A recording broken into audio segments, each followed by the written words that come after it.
Flowers Vlog. Tingnan nyo guys, namulaklak na yung aming Isabel, kumu sa pilsa?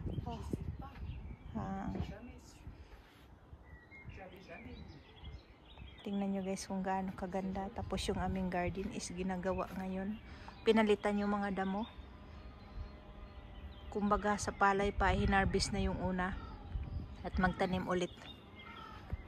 Ayan. So ngayon, ito na yung aming flowers. Hindi pa siya lahat. Lahat. Ayan o. Pag namukad ka dyan lahat guys, is punong-puno yan. Ang ganda tingnan o. Ayan o. Ayan. Diba ang ganda ng aming terasa. Si Kwaza. Siriga ulala. Tingnan nyo yung alaga ko guys. Oh, nag-drawing siya para kang tita daw. Di ba ang ganda? Si Julie. Merci beaucoup kuya. Merci beaucoup. Tingnan nyo guys, ang aming teras. Hindi pa nilagay yung mga kasi syempre medyo malamig pa ngayon.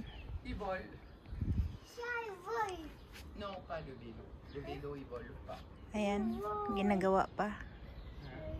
Ayan guys.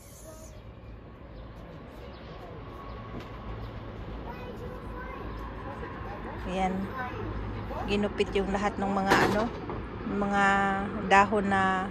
dahong laya. Ayan. Mga dry leaves. Tapos magtatanim sila mamaya ng damo. Kaya ayun yung aming sa susunod guys, i-vlog ko ulit yung pag na yan siya lahat. Tingnan niyo yung pag nagbuka na yan siya lahat. Ayan, ang dami pa pa lang yan, patikim kumbaga. Yung aming paligid, yung mga puno nagkaroon ng dahon. May mga dahon na ngayon Ayan, masaya na naman yung mga ibon. Yung aming barbecuehan. Ayan doon Ayan.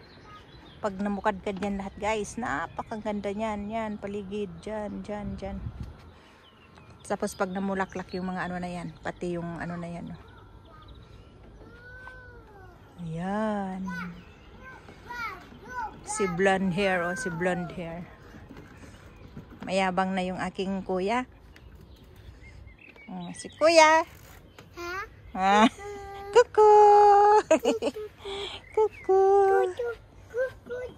Kukut. Atong siya nga, tatumbi. Oh. Atong siyang tatumbi mo naman. Yan yung aking bibi ko. Wala! Super ganda! Tadang! Yan lang muna aking vlogs for today guys. Thank you so much for watching.